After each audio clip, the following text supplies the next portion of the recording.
লালবাজারের অফিসে বসে যতক্ষণ কাজ করেন ততক্ষণ কোনো পরিবর্তন লক্ষ্য করা যায় না। টেরিলিনের শার্ট আর টেরিলিনের প্যান্ট পরে অফিসে যান, গোল্ড ফ্লেক্স সিগারেট খান, দিনে 3 বার চা, আর দুপুরে সতীনাথের দোকান থেকে আনা পুরি তরকারি আর জিলিপি খান। এসব অভ্যাস অনেক দিনের, কিন্তু কাজের শেষে সন্ধ্যায় বাড়ি ফিরে এলে তিনি আর ঠিক আগের মানুষ থাকেন না। হাঁটা চলার ভঙ্গি, কথা বলার ঢং, তাকিয়ে কোলে নিয়ে বাবু হয়ে বসার কায়দা, চাকরকে হাঁক দিয়ে ডাকার মেজাজ, এসবই নতুন। এসব অবশ্যই বন্ধুদের দৃষ্টি এড়ায় না। তারা বলে, ছবির বাবুর প্রভাব তোমার উপর যেভাবে পড়ছে, তোমাকে তো ফ্ল্যাট বাড়ি ছেড়ে চক মেলানো বাড়ি দেখতে হবে। সহদেব বাবু মৃদু হাসেন, কোনো মন্তব্য করেন না। ছবির বাবুর সবচেয়ে বেশি কাছে মনে হয় নিজেকে যখন সহদেব বাবু রাত্রে ঘরে ঢুকে অন্য সব বাতি নিভিয়ে কেবল নীল আলোটা জ্বালিয়ে খাটে শোন। তখন সত্যি মনে হয় ওই বাবু আর তিনি একই ব্যক্তি। আর তখনই মনে হয় ওই রকম এক পেশে সোনার বোতামওয়ালা পাঞ্জাবি, ওই বাহারের চওড়া লাল পেরে ধুতি, ওই রকম কাজ করা কাশ্মীরি শাল, ওই চেয়ার, ওই গড়গড়া, ওই হীরের আংটি, ওই হাতের দাঁতের হাতলওয়ালা ছড়ি, সবই তার চাই। আর সবই একে একে জোগাড়ও হলো। ছড়ি আর চেয়ার দিলেন মিহির বাবুই। চিতপুর থেকে লোক ডাকিয়ে স্পেশাল গড়গড়া তৈরি হলো ছবির সঙ্গে মিলিয়ে। আর সেই সঙ্গে ভালো অম্বরী তামাক আনিয়ে সেটা খাবার অভ্যাসও তৈরি হলো। ছবির মতো পাঞ্জাবি তৈরি করার কোনো সুযোগ নেই, আর তার জন্য সোনার বোতামও কেনা হলো। শালটা জোগাড় হলো এক বৃদ্ধ কাশ্মীরি শালওয়ালার কাছ থেকে। নাদির শাহ শালওয়ালা গত শীতে সহদেব বাবুর বাড়িতে এসেছিলেন হরেক রকম শাল সঙ্গে নিয়ে। সহদেব বাবু কিছু কেনেননি। এবার শীত পড়তেই এক রবিবার সকালে শালওয়ালা আবার এসে হাজির। সহদেব বাবু তাকে ছবিটা দেখিয়ে বললেন, ঠিক এমনি একখানা শাল জোগাড় করে দিতে পারবে? নাদির শাহ তৈরি চোখে ছবির দিকে এক ঝলক দৃষ্টি দিয়ে বললেন, এমন জামেয়ার তো আজকাল চট করে পাওয়া যায় না, তবে টাইম দিলে খোঁজ করে দেখতে পারি। সেই জামেয়ারও চলে এলো 3 সপ্তাহের মধ্যে। রঙে সামান্য বেমিল, তবে আসল শালের রং কেমন ছিল কে বলবে? একে তো পুরনো ছবি, রং বদলে যেতে পারে। তাছাড়া আর্টিস্টের তেল রং আর আসল শালের রঙে কোনো তফাৎ নেই, এ কথা জোর দিয়ে কে বলতে পারে? কত দাম জিজ্ঞেস করলেন সহদেব বাবু। আপনার জন্য স্পেশাল রেট 4.5। 450? আজকের দিনে ভালো কাশ্মীরি শালের দাম সম্পর্কে সহদেব বাবুর কোনো ধারণাই নেই। No sir. চোখের কোণে খাঁজ ফেলে মৃদু হেসে বললেন Nadir Shah, 4000 and 500। Special rate আর কমল না। নাদির শাহকে 4,500 টাকার একটা চেক লিখে দিলেন সহদেব ঘোষ। ছবির সঙ্গে মেলানো চেয়ার, শ্বেত পাথরের তেপায়া টেবিল, ঘষা কাচের ডোমওয়ালা কেরোসিন ল্যাম্প, আর শেক্সপিয়ারের বই কেনার পরেও একটা জিনিস বাকি রইল। সেটা হলো বাবুর ডান হাতের অনামিকা হীরের আংটিটা। সহদেব ঘোষ একবার নৈহাটি গিয়ে বিখ্যাত জ্যোতিষী দুর্গাচরণ ভট্টাচার্যকে দিয়ে তার ভাগ্য গণনা করিয়ে এসেছিলেন। তখন তিনি সবে ব্যবসায় নেমেছেন, কপালে কি আছে জানা নেই। জ্যোতিষী সহদেব বাবুকে অভাবনীয় আর্থিক সাফল্যের কথা গণনা করে একটা কাগজে লিখে দিয়েছিলেন, কিন্তু 8 বছরের মধ্যেই যে ব্যবসায় এমন দুর্যোগ দেখা দেবে তার কোনো উল্লেখ সেই কাগজে ছিল না।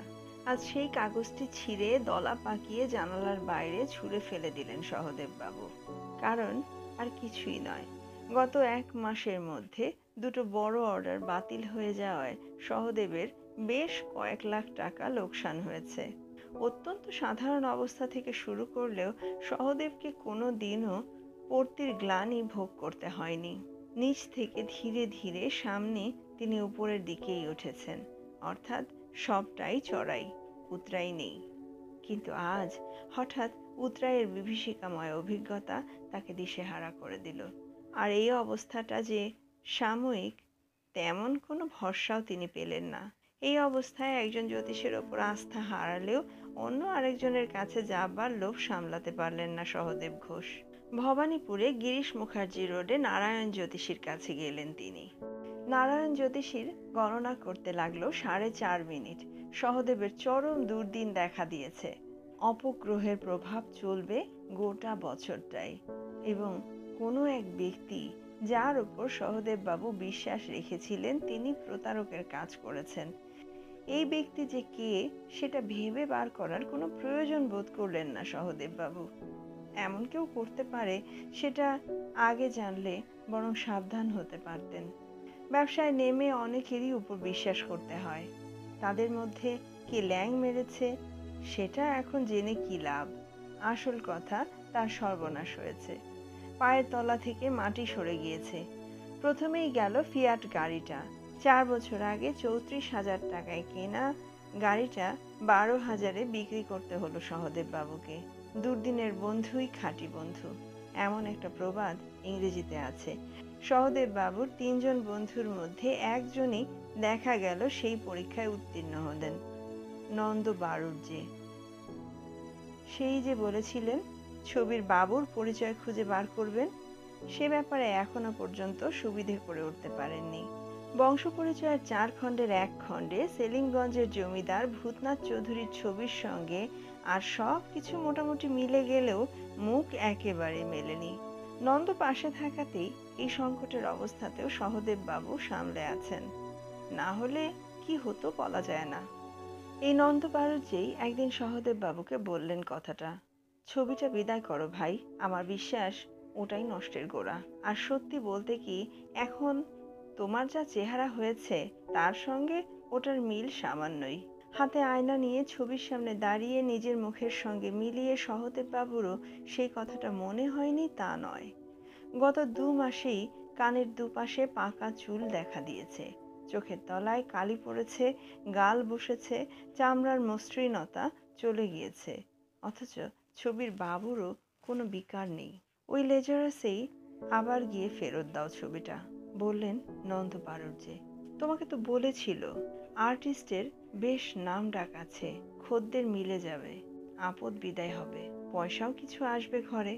সেই রাতে ঘরের বাতি নিভিয়ে নীল বাতি জ্বেলে ছবিটার দিকে কিছুক্ষণ চেয়ে থেকে সহদেব বাবুর মনে যে ভাবটা এলো সেটা আগে কখনো আসেনি। সেটা আতঙ্কের ভাব। বাবুর ঠোঁটের কোণের হাসিটাকে এতদিন প্রসন্ন বলে মনে হয়েছে, এখন মনে হচ্ছে পৈশাসিক। দৃষ্টিটাও সোজা তারই দিকে হওয়াতে মনে হয় হাসিটা বুঝি তাকেই উদ্দেশ্য করে হাসা। কি আশ্চর্য! কবেকার কোথাকার এক বাবু, সেই বাবুর হাসি আঁকলেন আদ্যিকালের শিল্পী পরেশ গুই। আর সেই ছবি কিনা তার বাড়িতে এসে তার জীবনটাকে এমনভাবে তছনছ করে দিল। ছবির দামের বাইরে কত টাকা তার খরচ হয়েছে সেটা কেনার দরুন সেটা ভাবতে সহদেব বাবু শিউরে উঠলেন। তাও তো সাধ্যি ছিল না বলে হীরের আংটিটা কেনা হয়নি। সেটার পিনে আবার আর ভাবতে পারলেন না সহদেব বাবু। নীলবাতি নিভিয়ে দিয়ে খাটে শুয়ে স্থির করে ফেললেন কালই সকালে ট্যাক্সি করে লেজারাসে গিয়ে ছবিটা ফেরত দিয়ে আসবেন। Good morning sir. ওটা কি বই আনলেন? প্রায় 1 বছর পরে মিহির বাবুর সঙ্গে দেখা হলো। আজ অবশ্য রবিবার না, তাই নিলামের কোনো তোড়জোড় নেই। সহদেব বাবু 3টে বাংলা খবরের কাগজ দিয়ে আষ্টে পৃষ্ঠে মোড়া ছবিটাকে মেঝেতে নামিয়ে রেখে কপালের ঘাম মুছে মিহির বাবুকে ব্যাপারটা বললেন।